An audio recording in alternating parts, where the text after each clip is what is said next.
नमस्कार। स्वयं कोर्स पर्यावरण प्रदूषण और सतत प्रबंधन में आप सबका स्वागत है। आज के व्याख्यान का विषय है प्राकृतिक एवं मानव निर्मित आपदाएं। इस विषय का उद्देश्य है यह समझना कि समुदाय और पारिस्थितिक तंत्र पर आपदाओं के प्रभाव को जानना, आपदा तैयारी, जोखिम न्यूनीकरण रणनीतियों को बढ़ावा देना, प्रभावी आपदा प्रतिक्रिया और पुनर्प्राप्ति प्रयासों को समझना, आपदा प्रवण क्षेत्रों में लचीलेपन और सतत विकास की वकालत देखना, आपदा जोखिमों और सुरक्षा उपायों पर जागरूकता और शिक्षा को बढ़ावा देना, आपदा प्रतिक्रिया, प्रभावशीलता की निगरानी और मूल्यांकन सीखना, आपदा पूर्वानुमान और प्रबंधन प्रौद्योगिकी में नवाचार को बढ़ावा देना, न्याय संगत आपदा राहत और पुनर्प्राप्ति प्रयासों की वकालत करना। यह कुछ निम्न बिंदु थे जिसे हमें इस आने वाले व्याख्यान पे सीखेंगे। इस विषय से पहले आपने जो विषय पढ़ा था वह था खतरा और आपदा, सुनामी, बाढ़ व भूकंप। तो आइए शुरू करते हैं आज का विषय। मैं डॉक्टर कुश कुमार नायक, सहायक प्राध्यापक, Amity institute of biotechnology, Amity university, Chhattisgarh. आज का विषय प्राकृतिक एवं मानव निर्मित आपदाएं, जिसके विषय तालिका कुछ इस प्रकार है। हम शुरुआत करेंगे परिचय से, फिर हम देखेंगे प्राकृतिक आपदा, मानव निर्मित आपदाएं, आपदा प्रबंधन योजना, बचाव बल विश्लेषण और अंत में हम निष्कर्ष पर आएंगे। तो आइए शुरू करते हैं आज के विषय। आपदा एक अचानक और विनाशकारी घटना है जो महत्वपूर्ण व्यवधान, विनाश और संकट का कारण बनती है, जिसके परिणाम स्वरूप अक्सर जीवन की हानि, धन की क्षति होती है और पर्यावरण समाज पर प्रतिकूल प्रभाव पड़ता है। आपदाओं को प्राकृतिक आपदाओं, मानव निर्मित आपदाओं और जटिल आपात स्थितियों में वर्गीकृत किया जा सकता है। इन श्रेणियों को विस्तृत अन्वेषण नीचे दिया गया है, जो इस प्रकार हैं। प्राकृतिक आपदा।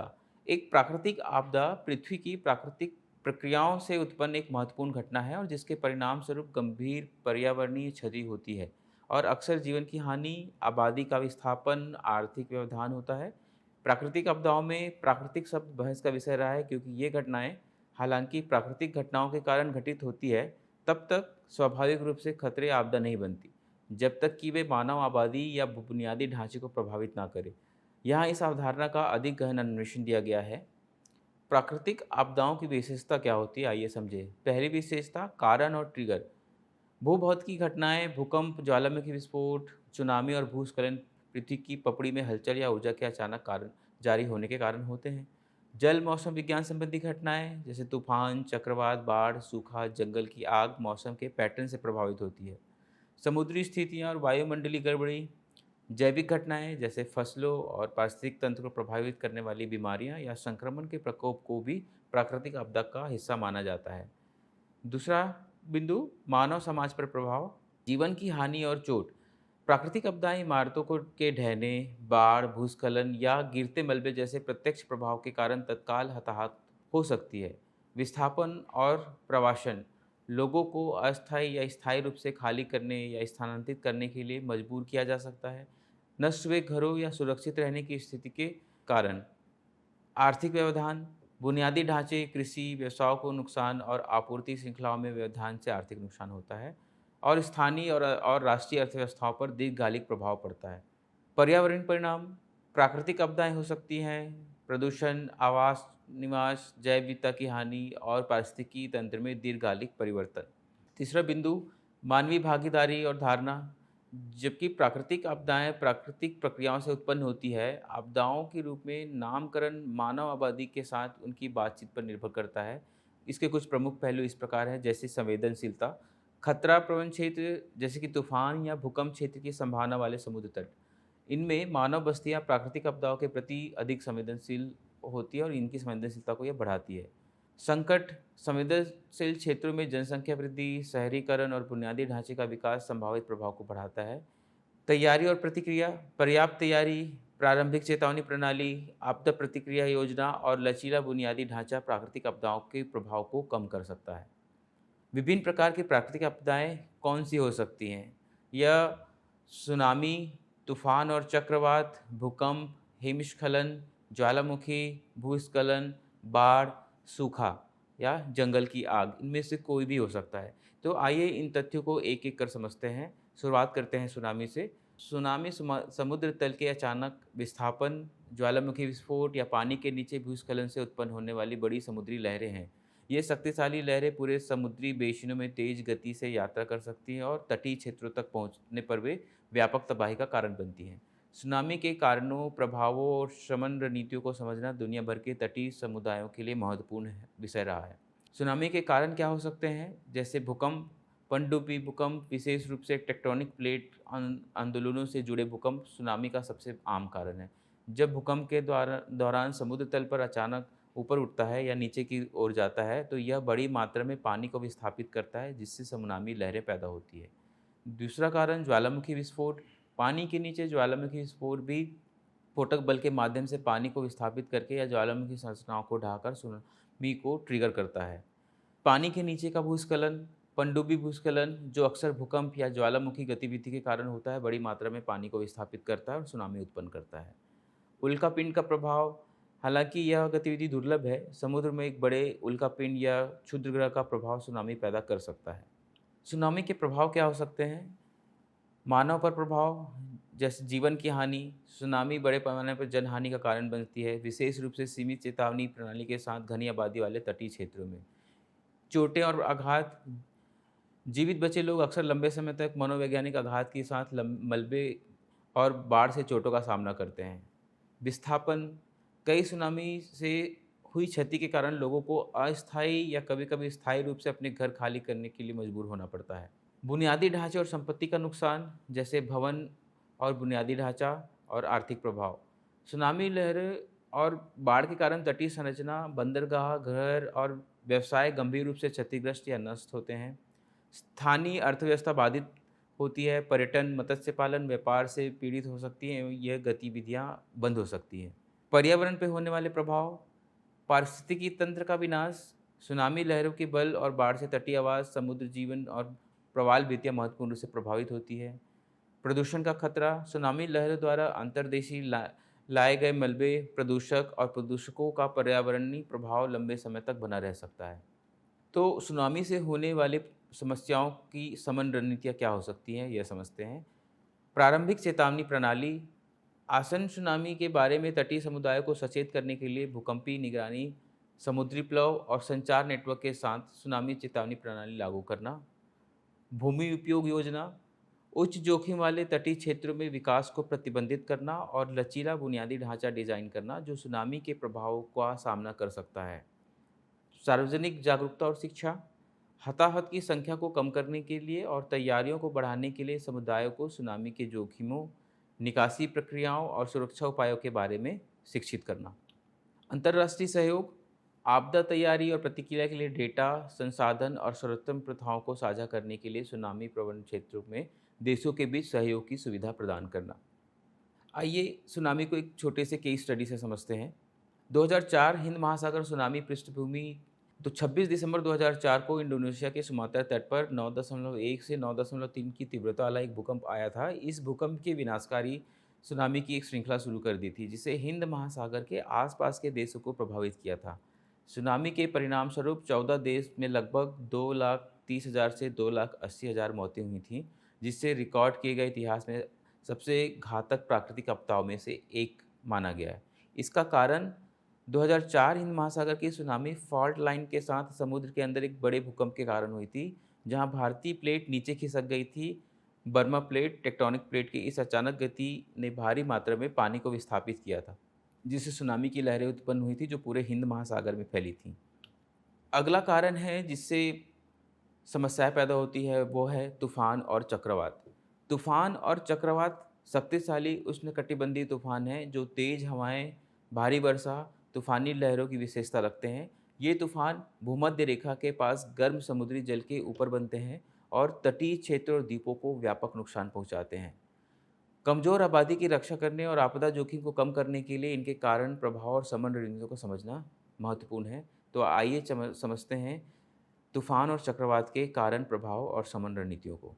चक्रवात या तूफान के कारण। पहला, गर्म महासागरीय जल। तूफान और चक्रवातों के लिए गर्म समुद्री सतह के तापमान, आमतौर पर 26 डिग्री सेल्सियस या 80 डिग्री फ़ारेनहाइट के ऊपर की आवश्यकता होती है। उनकी ऊर्जा और नमी को जो ईंधन देते हैं। वायुमंडलीय स्थितियाँ जैसे अनुकूल वायुमंडलीय परिस्थितियाँ जैसे कम पवन कर्तनी और उच्च आर्द्रता इनके गठन और तीव्रता के लिए आवश्यक होते हैं। कोरियोलिस प्रभाव, यह प्रभाव के कारण उस कारण होता है जब पृथ्वी का घूर्णन वायु की गति को विक्षेपित करता है, जिससे एक घूर्णन तूफान प्रणाली का निर्माण संभव हो पाता है। तूफान और चक्रवातों का जीवन चक्र समझने की कोशिश करते हैं। इसे समझने के लिए हम दो बिंदु पर बात करेंगे, गठन और तीव्रता। गठन उष्णकटिबंधीय तूफान आमतौर पर गर्म समुद्र के पानी पर गरज के साथ तूफान के रूप में शुरू होते हैं, जहां कम दबाव प्रणाली विकसित हो जाती है और एक चक्रवाती परिसंचरण में व्यवस्थित हो जाती है। तीव्रता, जैसे जैसे तूफान ताकत और संगठन इकट्ठा करता है, यह विकसित होता है और एक उष्णकटिबंधीय अवसाद में फिर एक उष्णकटिबंधीय तूफान और अंततः हवा की गति बढ़ने के कारण यह चक्रवात में परिवर्तित होता है। वायुमंडलीय स्थितियों पे यह निर्भर करता है। इनके प्रभाव, हवा से होने वाली क्षति, उच्च गति वाली हवाएं इमारतें, बुनियादी ढांचे और वनस्पति को व्यापक नुकसान पहुंचाती है, जिसके व्यापक बिजली कटौती और सेवाओं में व्यवधान हो सकता है। तूफान में वृद्धि, तूफान और चक्रवात की तेज हवाएं समुद्र के पानी को तट की ओर धकेलती है, जिसके परिणामस्वरूप तूफान बढ़ता है, जो निचले तटीय क्षेत्रों में बाढ़ ला सकता है और बाढ़ का कटाव हो सकता है। भारी वर्षा, इन तूफानों से जुड़ी तीव्र वर्षा अचानक बाढ़ का कारण बन सकती है। भूस्खलन और नदी में बाढ़ क्षति को बढ़ाती है। मानव सुरक्षा के लिए यह जोखिम पैदा करती हैं। बवंडर, तूफान और चक्रवातों के बाहरी बैंड के भीतर बवंडर बन सकते हैं, जो तूफानों के विनाशकारी प्रभाव को और बढ़ा देते हैं। तूफानों के शमन की क्या रणनीतियाँ होनी चाहिए, आइए ये समझते हैं। प्रारंभिक चेतावनी प्रणाली, जोखिम वाले समुदाय को समय पर अलर्ट और निकास आदेश प्रदान करने के लिए मौसम संबंधी निगरानी और प्रारंभिक चेतावनी प्रणाली को बढ़ावा देना। दूसरा, बिल्डिंग कोड और बुनियादी ढांचे का लचीलापन। बिल्डिंग कोड को लागू करने जो सुनिश्चित करता है कि संरचनाएं तूफान बल वाली हवाओं का सामना कर सकती है और तूफान का बढ़ना या बहुत तेज तूफान आने पर उनके सामने खड़ी रह सकती हैं। प्राकृतिक संसाधन प्रबंधन, जैसे कि मैंग्रोव, आर्द्रभूमि और टीलों जैसे प्राकृतिक तटीय बफर्स को संरक्षित करना और पुनर्स्थापित करना, जो तूफान के बढ़ने और कटाव के प्रभाव को कम करते हैं।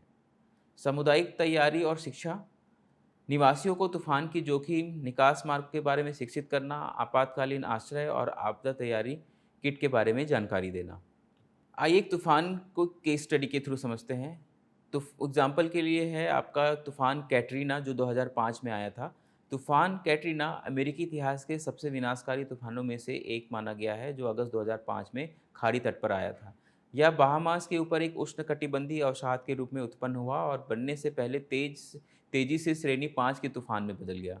भूस्खलन, कैटरीना के कारण मुख्य रूप से लुइसियाना और मिसिसिपी में बाढ़ और तूफान के कारण 1800 से अधिक की मौत हुई थी। न्यू ऑरलियंस और अन्य खाड़ी तट समुदायों में व्यापक तबाही के साथ साथ हजारों लोग अपने घरों से विस्थापित हो गए थे। कैटरीना के उत्पन्न होने का मुख्य कारण था गर्म पानी। मेक्सिको के खाड़ी के गर्म पानी में कैटरीना तेज हो गई थी। 175 मील प्रति घंटे से अधिक की निरंतर हवाओं के साथ श्रेणी 5 की ताकत तक यह पहुंच गई थी। वायुमंडलीय स्थितियां जैसे कम पवन कतरनी और उच्च आर्द्रता सहित अनुकूल वायुमंडलीय स्थितियों में कैटरीना की तीव्रता में को और बढ़ाने में योगदान दिया। तूफान के बाद आइए देखते हैं यह तीसरी घटना जिसके कारण घटना घटित होती है, उनमें से एक है भूकंप। भूकंप प्राकृतिक भूवैज्ञानिक घटनाएं हैं जो जमीन के अचानक हिलने से होती है और जो अक्सर पृथ्वी के सतह के नीचे टेक्टोनिक प्लेट की गति के कारण होता है। इनके परिणाम स्वरूप महत्वपूर्ण विनाश हो सकता है, जिससे मानव आबादी, बुनियादी ढांचे, पर्यावरण प्रभावित हो सकते हैं। आपदा की तैयारी और प्रतिक्रिया के लिए भूकंप के कारण, प्रभावों और शमन की रणनीति को भी समझना आवश्यक है। भूकंप के कारण, टेक्टोनिक प्लेट में हलचल। अधिकांश भूकंप पृथ्वी की पपड़ी में दोषों के साथ टेक्टोनिक प्लेट की परस्पर प्रक्रिया के कारण होती है। अन्य कारण ज्वालामुखी गतिविधि जैसे मैग्मा आंदोलन और ज्वालामुखी विस्फोट के कारण ज्वालामुखी क्षेत्र में भूकंप आ सकते हैं। तीसरा कारण प्रेरित भूकंपीयता जैसे खनन, जलाशय प्रेरित भूकंपीयता, बड़े बांधों के कारण जो आते हैं। और हाइड्रोलिक फ्रैक्चरिंग जैसे मानवीय गतिविधियां भी भूकंप को ट्रिगर कर सकती हैं। भूकंप के प्रभाव क्या होते हैं? जैसे मानवीय प्रभाव, इनमें हताहत और चोटें आना। भूकंप के कारण इमारतों के ढहने, भूस्खलन और पानी के भीतर भूकंप के कारण उत्पन्न सुनामी के कारण मौतें और चोटें होती हैं। विस्थापन का होना, कई लोग अपने घरों और समुदायों से विस्थापित हो जाते हैं, जिससे अस्थायी या लंबे समय के लिए इसका सामना करना पड़ता है। अन्य प्रभाव बुनियादी ढांचे और संपत्ति की क्षति, इमारतें, संरचनाएं जैसे भूकंप से टूटे हुए घर, स्कूल, अस्पताल, पुलों और अन्य महत्वपूर्ण बुनियादी ढांचे नष्ट होते हैं या गंभीर रूप से नुकसान पहुंचते हैं। पानी, बिजली, संचार नेटवर्क का विघटन, बचाव और पुनर्प्राप्ति प्रयासों में बाधा डालना। इन बचाव कार्यों में भूकंप की वजह से परेशानी होती है। पर्यावरणीय प्रभाव, भूस्खलन, भूकंप भूस्खलन को ट्रिगर कर सकता है, ढलान और परिवहन मार्गों को प्रभावित कर सकता है। पानी के नीचे के भूकंप सुनामी उत्पन्न करते हैं, जिससे तटीय बाढ़ और आगे के विनाश होते हैं। आइए एक भूकंप को केस स्टडी की से समझे। 2001 भुज भूकंप, जिसे गुजरात भूकंप के रूप में भी जाना जाता है, 26 जनवरी 2001 को भारत के गुजरात राज्य में ये आया था। यह एक विनाशकारी भूकंप था, जिसकी तीव्रता रिएक्टर पैमाने पर 7.7 मापी गई थी। भूकंप के गुजरात राज्य में आने के बाद यह एक विनाशकारी भूकंप था। यह भूकंप भुज के शहर में इसका केंद्र मिला था, जिससे क्षेत्र में व्यापक क्षति हुई थी, विशेष रूप से भुज, अहमदाबाद और आसपास के अन्य शहरों में। भुज में जो भूकंप आया था, उसका कारण भूकंप के परिणाम स्वरूप 20,000 से अधिक लोगों की जान चली गई थी। इमारतें, बुनियादी ढांचे और व्यापक नुकसान हुआ था और कई ऐतिहासिक संरचनाएं, आधुनिक इमारत ढह गई थी, गंभीर रूप से क्षतिग्रस्त हो गई थी, जिससे एक महत्वपूर्ण मानवीय संकट और बड़े पैमाने पर राहत और पुनर्निर्माण के प्रयास शुरू हो गए थे। भूकंप के शमन की रणनीतियाँ क्या हो सकती हैं? आइए इस बात पर चर्चा करते हैं। बिल्डिंग कोड, बुनियादी ढांचे का लचीलापन, संरचनाओं को भूकंप का सामना करने में सक्षम बनाने के लिए भूकंपीय बिल्डिंग कोड को लागू करना, प्रारंभिक चेतावनी प्रणाली का उपयोग, आबादी और महत्वपूर्ण बुनियादी ढांचे को अलर्ट प्रदान करने के लिए भूकंप की प्रारंभिक चेतावनी प्रणाली का विकास और रखरखाव, सार्वजनिक शिक्षा, भूकंप के खतरे, निकास प्रक्रियाओं और आपदा तैयारियों के बारे में समुदाय को शिक्षित करना, उसके बारे में उनको जानकारी प्रदान करना, भूमि उपयोग योजना, उच्च जोखिम वाले क्षेत्रों में विकास को प्रतिबंधित करना और महत्वपूर्ण बुनियादी ढांचों के लिए सुरक्षित स्थानों की पहचान करना। अगली घटना, जिसे हम कहते हैं हिमस्खलन या स्नोस्लाइड। हिमस्खलन बर्फ की तीव्रता, ढलान वाली गतिविधियां और पहाड़ी ढलानों पर मलबा, ये भी प्राकृतिक खतरे हैं जो पर्वतीय क्षेत्र और उन क्षेत्रों में रहने, काम करने या मनोरंजन करने वालों के लिए महत्वपूर्ण जोखिम पैदा करते हैं। हिमस्खलन के विनाशकारी प्रभाव को कम करने के लिए इसके कारण, प्रभाव और समरणनीतियाँ कुछ इस प्रकार हैं, जिसे हम एक एक कर बात करते हैं। हिमस्खलन के प्रमुख कारण क्या हो सकते हैं? यह है स्नोपैक अस्थिरता। हिमस्खलन आमतौर पर तब होता है जब बर्फ की एक परत गुरुत्वाकर्षण बल के कारण एकजुटता खो देती है और नीचे की ओर खिसकना शुरू करती है।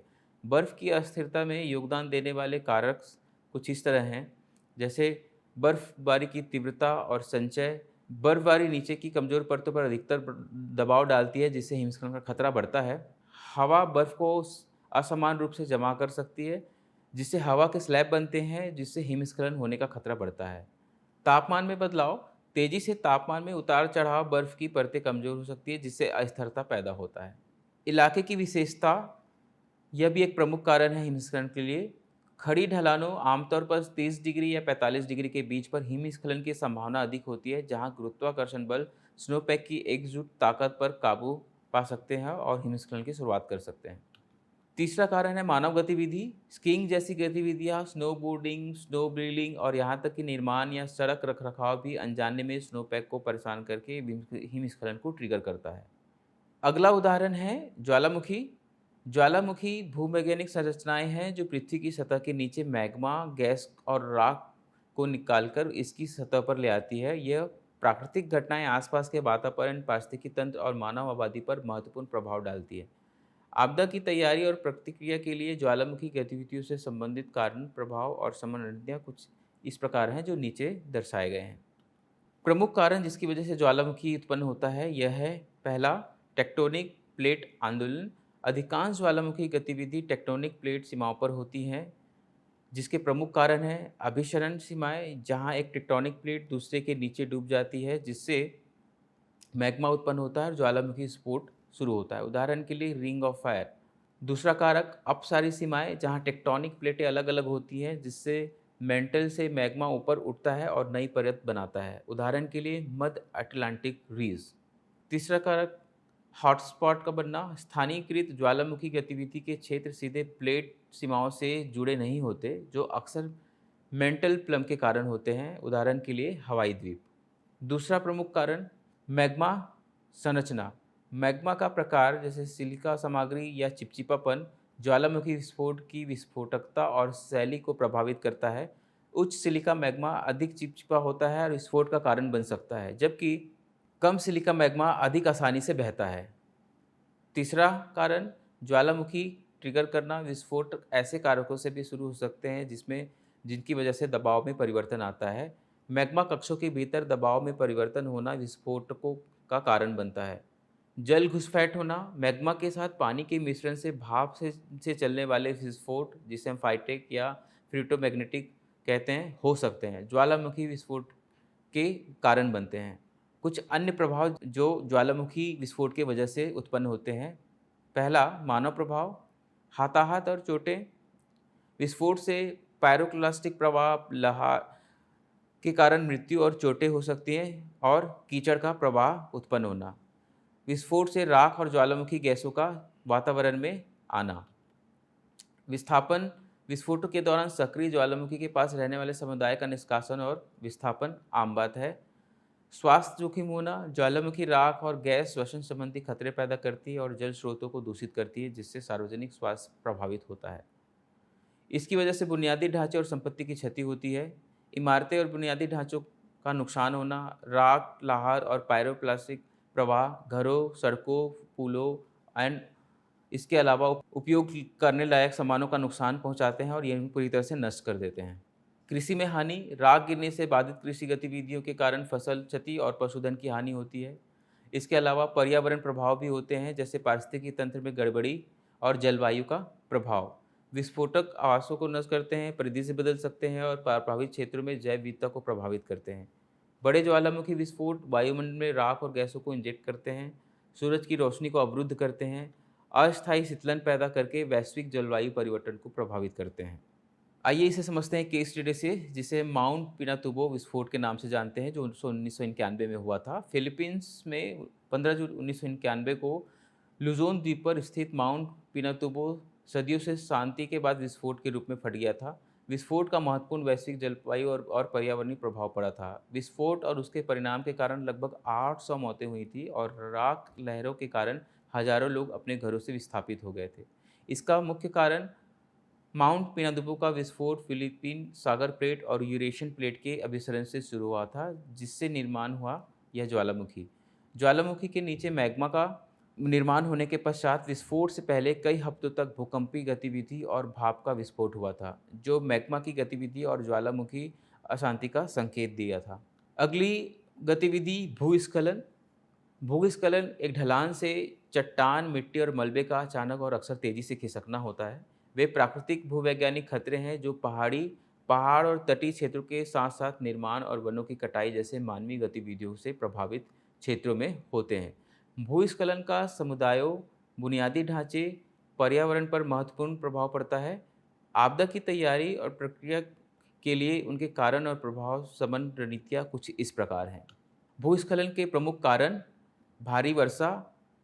तीव्र या लंबे समय तक वर्षा ढलानों को संतृप्त कर सकती है, जिससे मिट्टी के कणों के बीच का घर्षण कम होता है और भूस्खलन की शुरुआत होती है। भूकंप का आना। भूकंप से जमीन का हिलना ढलानों को अस्थिर करता है और भूस्खलन को प्रेरित कर सकता है। ज्वालामुखी गतिविधि, इससे मलबे का प्रवाह उत्पन्न होता है, राख जो भूस्खलन में योगदान करते हैं। कटाव का होना। नदियाँ, ग्लेशियरों या तरंग क्रिया द्वारा ढलान सामग्री का क्रमिक क्षरण ढलान को कमजोर करता है और भूस्खलन की संवेदनशीलता को बढ़ाता है। वनों की कटाई। वनस्पति को हटाने से ढलान की स्थिरता कम होती है और भूस्खलन की संभावना बढ़ती है। निर्माण और खनन की वजह से उत्खनन, विस्फोट, भूमि उपयोग में परिवर्तन ढलान की स्थिरता को बदलते हैं और भूस्खलन को ट्रिगर करते हैं। आइए समझते हैं भूस्खलन के प्रमुख प्रभाव। मानवीय प्रभाव। भूस्खलन के कारण रास्ते में फंसे व्यक्तियों की मृत्यु, चोटें होती है। इससे विस्थापन और मनोवैज्ञानिक प्रभाव पड़ते हैं। समुदाय का विस्थापन, घरों और बुनियादी ढांचे के विनाश के कारण निकासी और पुनर्वास की आवश्यकता होती है। जो लोग बच जाते हैं वो प्रभावित समुदाय को अनुभव होता है कि आघात और दीर्घकालिक मनोवैज्ञानिक संकट। दूसरा प्रभाव बुनियादी ढांचे और संपत्ति की क्षति का है। भूस्खलन इमारतें, सड़कें, पुलें और उपयोगिताओं में लाने वाले सामानों का नष्ट या क्षतिग्रस्त करता है। परिवहन और संचार नेटवर्क को बाधित करता है या पानी, बिजली, स्वच्छ सेवाओं में व्यवधान उत्पन्न करता है। पर्यावरण प्रभाव या आवास को का विनाश करता है और पानी की गुणवत्ता को खराब करता है। भूस्खलन परिदृश्य को बदल सकता है, वनस्पति को नष्ट कर सकता है, वन्य जीवों के आवास को बाधित करता है। भूस्खलन से होने वाले तलछट, अफवाह नदी, झीलों और तटीय क्षेत्रों में पानी की गुणवत्ता को खराब करते हैं, जिससे जलीय पारिस्थितिकी तंत्र में गड़बड़ी होती है और मानव स्वास्थ्य पर इसका बुरा प्रभाव पड़ता है। तो इनसे बचाव की क्या रणनीतियाँ होनी चाहिए, आइए समझते हैं। भूस्खलन जोखिम मानचित्र को समझना, भूमि उपयोग योजना, ज़ोनिंग नियमों और विकास प्रतिबंध को सूचित करने के लिए भूस्खलन प्रवण क्षेत्रों की पहचान करना और मानचित्र बनाना अनिवार्य है। इंजीनियरिंग उपाय जैसे भूस्खलन जोखिम को कम करने के लिए दीवार, जल निकासी प्रणाली और ढलान सुदृढ़ीकरण को बनाए रखने जैसे ढलान स्थिरीकरण तकनीकों का उपयोग करना।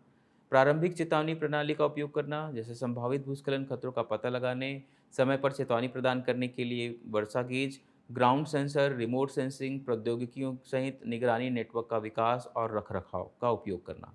इसके अलावा सार्वजनिक शिक्षा और तैयारी, भूस्खलन जोखिम निकासी प्रक्रियाओं के बारे में समुदाय को शिक्षित करना, लचीलापन बढ़ाने की और भेद्यता को कम करने के लिए आपातकालीन तैयारियों के उपाय करना। अगला उदाहरण है बाढ़ का।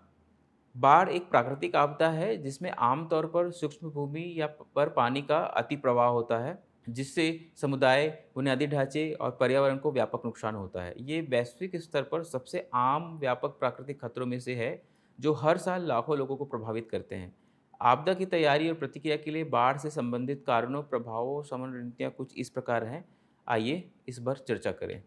बाढ़ के प्रमुख कारण, पहला मौसम संबंधी कारक जैसे भारी वर्षा, तीव्र या लंबे समय तक वर्षा जल निकासी प्रणालियों को प्रभावित करती है। नदी, झरनों और झीलों को उनकी क्षमता से अधिक यह भर सकती है, जिसकी वजह से बाढ़ की शुरुआत होती है। उष्णकटिबंधीय चक्रवात और तूफान, ये तूफान भारी वर्षा और तूफान ला सकते हैं, जिससे तटीय और अंतर्देशीय बाढ़ आ सकती है। मानसून बारिश, दक्षिण एशिया जैसे क्षेत्रों में मौसमी मानसून के कारण नदियाँ उफान पर आ जाती है और इनसे निचले इलाकों में पानी भर सकता है। हाइड्रोलॉजिकल कारक जैसे नदी में बाढ़ आना या फिर अचानक बाढ़ आ जाना, बर्फ़ के पिघलने, बर्फ़ जमने या ऊपरी वर्षा से तीव्र प्रवाह के कारण नदियों और नालों का अति प्रवाह। अचानक और स्थानीयकृत बाढ़, जो आमतौर पर कम अवधि में तीव्र वर्षा, भारी जल निकासी प्रणालियों के कारण होती है। मानव गतिविधियों की वजह से, जैसे वनों की कटाई और शहरीकरण, प्राकृतिक वनस्पति बढ़ी हुई पक्की सतहों को हटाने से घुसपैठ कम होती है और सतही अपवाह बढ़ सकता है, जिससे बाढ़ का खतरा बढ़ता है। बांध और तटबंध, खराब डिजाइन या रखरखाव वाले बांध और तटबंध भारी वर्षा या उच्च जल स्तर के दौरान विफल हो जाते हैं, जिससे बाढ़ में योगदान होता है और नीचे स्थित जगहों पर बाढ़ आ जाती है। बाढ़ से होने वाले प्रमुख प्रभाव को हम आइए समझते हैं। मानवीय प्रभाव जैसे जीवन की हानि और चोटें, इनसे होने वाले विस्थापन, बाढ़ की वजह से स्वास्थ्य के जोखिम, बुनियादी ढांचे और संपत्ति की क्षति जैसे घर और इमारतों का नष्ट होना, परिवहन नेटवर्क का टूटना और अन्य उपयोगी सुविधाओं का नुकसान होना, जैसे बाढ़ की विद्युत प्रणाली, जल उपचार संयंत्रों और संचार नेटवर्क को नुकसान पहुंचाना, जिससे आवश्यक सेवाएं प्रभावित होती है। पर्यावरणीय प्रभाव जैसे पारिस्थितिकी तंत्र का बिगड़ना और पानी की गुणवत्ता बिगड़ना, बाढ़ की वजह से बाढ़ प्रदेश पारिस्थितिकी तंत्र को बदल सकता है, आवासों को नुकसान पहुंचा सकता है, अवसादन, प्रदूषण और प्राकृतिक प्रक्रियाओं में व्यवधान उत्पन्न कर सकता है। औद्योगिक सुविधाओं, कृषि क्षेत्रों से प्रदूषक जल मार्गों को प्रदूषित कर सकता है, जिसकी वजह से जलीय पारिस्थितिकी तंत्र बिगड़ती है। तो बाढ़ को रोकने वाली क्या रणनीतियाँ हैं, आइए यह समझते हैं। पहला, बाढ़ क्षेत्र प्रबंधन। बाढ़ संभावित क्षेत्रों के विकास को प्रबंधित करने और प्राकृतिक बाढ़ के मैदान की रक्षा के लिए भूमि उपयोग योजना बनाए जाने की आवश्यकता है। जोनिंग नियमों और बिल्डिंग कोड को लागू करना इसके लिए आवश्यक है। प्रारंभिक चेतावनी प्रणाली का उपयोग से हम बाढ़ से बच सकते हैं। बुनियादी ढांचे का लचीलापन और उसको सही तरीके से उपयोग कर भी हम बाढ़ से बच सकते हैं। और सामुदायिक तैयारियाँ, ये कुछ प्रमुख कारक हैं जिससे हम बाढ़ से सुरक्षा कर सकते हैं। आइए अब बात करते हैं कुछ मानव निर्मित आपदाओं के बारे में। मानव निर्मित आपदाएं ऐसी घटना स्थितियां हैं जो प्रमुख रूप से मानवीय कार्यों, लापरवाही या त्रुटियों के कारण होती है, जिसके परिणाम स्वरूप लोगों, संपत्ति, पर्यावरण को बहुत नुकसान होता है। यहाँ मानव निर्मित आपदाओं के कुछ अन्य प्रकार हैं, कुछ सामान्य प्रकार दर्शाए गए हैं जो आपकी स्क्रीन पर उपलब्ध हैं। पहला है औद्योगिक दुर्घटनाएं। उदाहरण के में भारत में 1984 में भोपाल गैस त्रासदी शामिल है, जहां एक कीटनाशक से जहरीली गैस लीक हुई थी, जिससे हजारों मौतें हुई थी और दीर्घकालिक स्वास्थ्य समस्याएं उत्पन्न हुई थी। दूसरा है परिवहन दुर्घटनाएं। उदाहरण के लिए 1997 में दिल्ली में उपहार सिनेमा अग्नि त्रासदी एक भीड़ भरे सिनेमा हॉल में आग लगने के कारण हुई थी। इसमें अपर्याप्त सुरक्षा उपायों के कारण 50 से अधिक लोगों की जान चली गई थी। तीसरा परमाणु और रेडियोलॉजिकल दुर्घटनाएं। यूक्रेन में 1986 में चेरनोबिल आपदा सबसे कुख्यात उदाहरणों में से एक है, जिससे व्यापक रेडियोधर्मी संदूषण और दीर्घकालिक स्वास्थ्य प्रभाव पड़ा था। चौथा है तेल रिसाव। तेल रिसाव अक्सर टैंक दुर्घटनाओं या अपतटीय ड्रिलिंग कार्यों से पर्यावरण में तेल का आकस्मिक या जानबूझकर छोड़ा जाना होता है। सामुद्रिक परिस्थिति तंत्र, वन्य जीवन और तटीय समुदायों पर विनाशकारी प्रभाव डालता है। मेक्सिको खाड़ी में 2010 में डीप वाटर होराइजन तेल रिसाव का एक उल्लेखनीय उदाहरण है। संरचनात्मक विफलताएं। 2018 में जिनोवा, इटली में मोरंडी ब्रिज का ढहना एक संरचनात्मक विफलता का उदाहरण है। छठवां आतंकवादी हमले। आतंकवादी कृत जैसे बमबारी, गोलाबारी, साइबर हमले नुकसान पहुंचाने, भय पैदा करने या राजनीतिक उद्देश्यों से प्राप्त करने के लिए जानबूझकर नागरिकों या बुनियादी ढांचों को नुकसान बनाते हैं। पर्यावरणीय क्षरण जैसे कि वनों की कटाई, अत्यधिक मछली पकड़ना, प्रदूषण, जलवायु परिवर्तन जैसी मानवीय गतिविधियां। निवास स्थान को हानि, प्रजातियों के विलुप्त होने और पारिस्थितिक तंत्र के क्षरण जैसे पर्यावरणीय आपदाओं को जन्म देती हैं। आइए इसे समझते हैं केस स्टडी से। यह है भोपाल गैस त्रासदी। भोपाल गैस त्रासदी जिसे जिसे भोपाल आपदा के रूप में भी जाना जाता है, जो 2 से 3 दिसंबर 1984 की रात को भोपाल मध्य प्रदेश में हुई थी। यह दुनिया के सबसे खराब औद्योगिक आपदाओं में से एक माना जाता है। कारण यह आपदा अमेरिकी कंपनी यूनियन कार्बाइड कॉरपोरेशन के सहायक company union carbide India limited द्वारा संचालित कीटनाशक संयंत्र से मिथाइल आइसोसाइनाइड गैस के रिसाव के कारण हुई थी। रिसाव का सटीक कारण अपर्याप्त सुरक्षा प्रणालियां, खराब रखरखाव और परिचालन लापरवाही सहित कई अन्य कारकों की वजह से हुआ था। तो इन सभी गतिविधियों से सीखे गए सबक क्या हैं? आइए इन पर चर्चा करते हैं।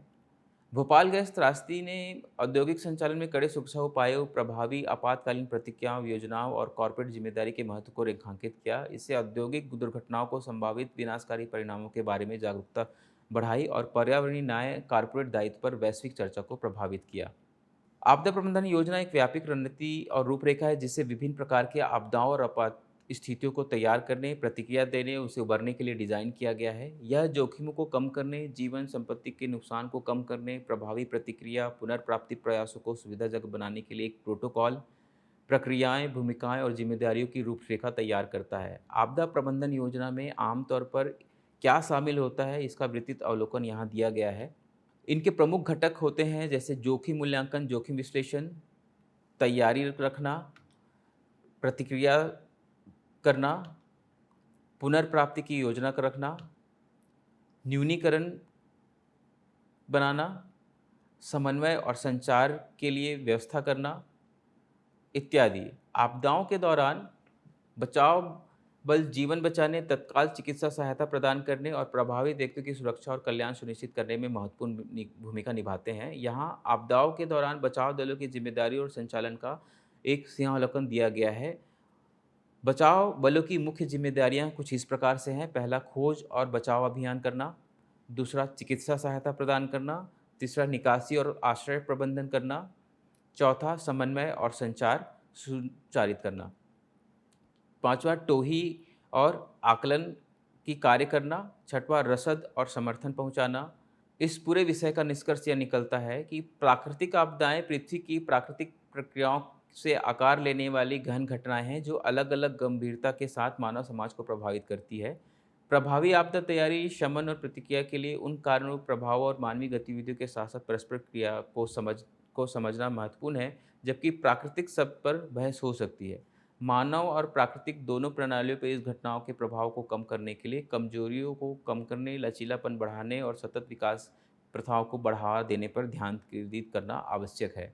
बचाव बल आपदा प्रतिक्रिया में सबसे आगे हैं। जीवन बचाने, पीड़ा कम करने और आपदाओं से प्रभावित समुदाय को बहाल करने के लिए अथक प्रयास कर रहे हैं। आपदाओं के प्रभाव को कम करने के लिए, प्रभावित आबादी के लिए पुनर्प्राप्ति प्रयासों को सुविधाजनक बनाने में इनकी तैयारी, समन्वय और समर्पण बहुत ही महत्वपूर्ण है।